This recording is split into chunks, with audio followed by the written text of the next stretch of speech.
สวัสดีข้าพเจ้าสมพร ดิริวงศ์จะมาแนะนำเกี่ยวกับแผนการ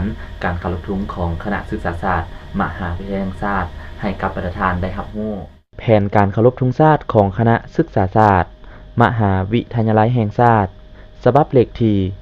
019/คนคศศลงวันที่8เดือนพฤษภาคม2015อิงตามปรัชญา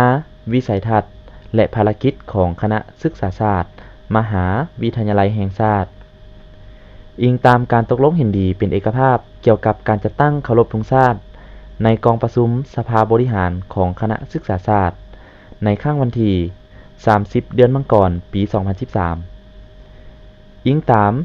แผนประจำปีของแผนกคุ้มครองนักศึกษาคณะศึกษาศาสตร์ประจำศุกศึกษา2014-2015ซึ่งจุดประสงค์ของการเคารพธงชาติแม่น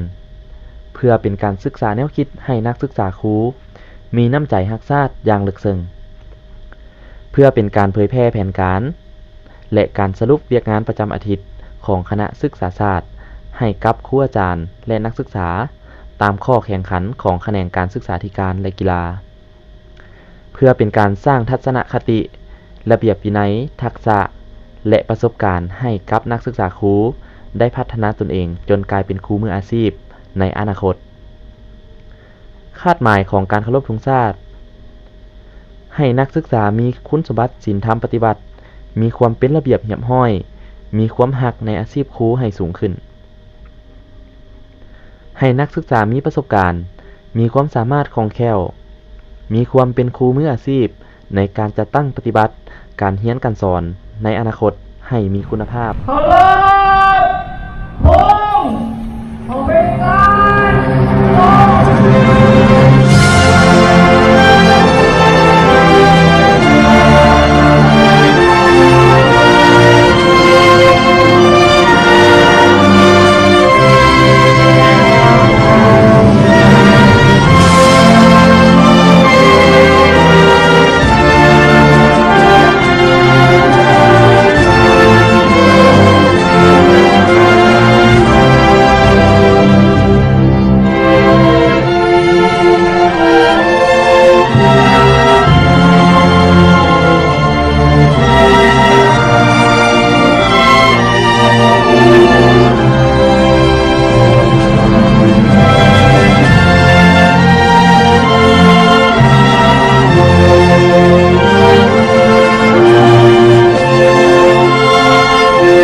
เนื้อในแผนการของการจัดตั้งเคารพธงชาติมีคือดังนี้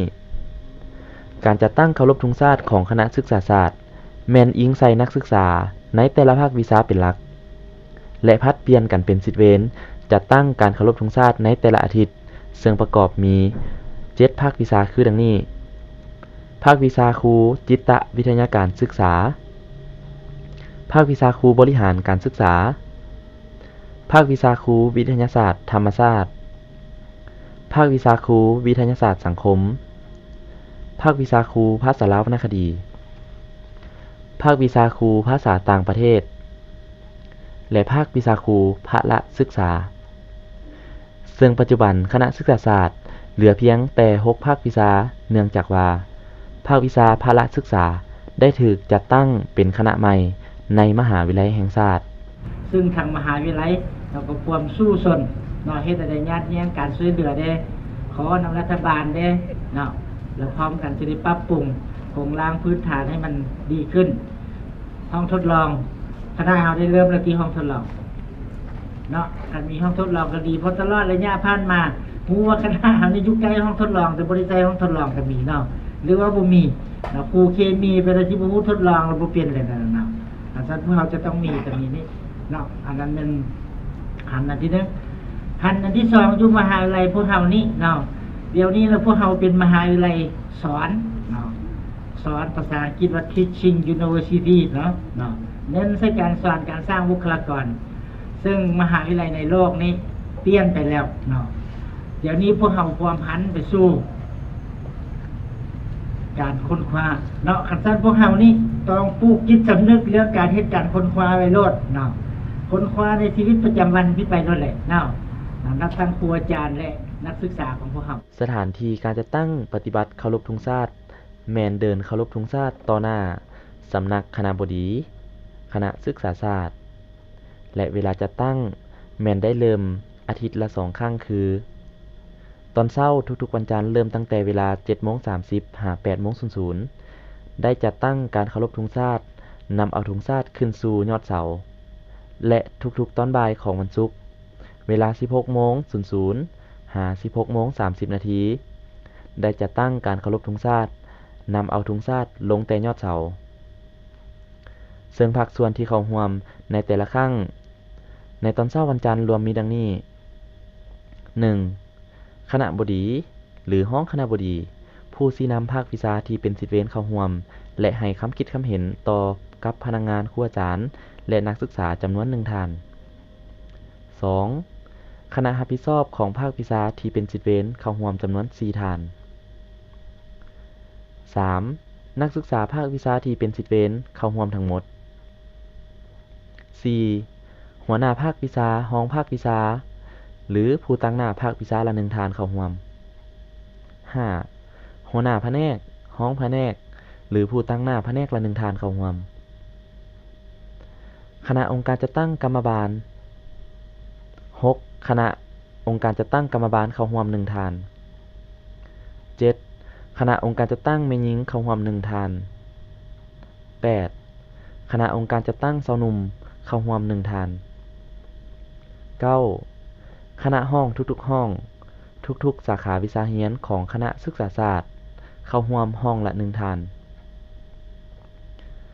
10. คณะรับผิดชอบของภาควิชาที่ถูกขึ้นรับสิทธิ์เวรต่อไป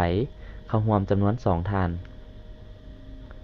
11. ครูที่ปรึกษาแต่ละห้องของภาควิชาที่ถูกขึ้นรับสิทธิ์เวรในอาทิตย์ต่อไปเข้าร่วมหมดทุกท่าน 12. นักศึกษาภาควิชาที่ถูกขึ้นรับสิทธิ์เวรเข้าร่วมทั้งหมดมาฮอดนี้การอ่านแผนการเคารพธงชาติของคณะศึกษาศาสตร์มหาวิทยาลัยแห่งชาติก็ได้สิ้นสุดลงเพียงเท่านี้ข้าพเจ้าสมพรวิริวงศ์อ่านสบายดี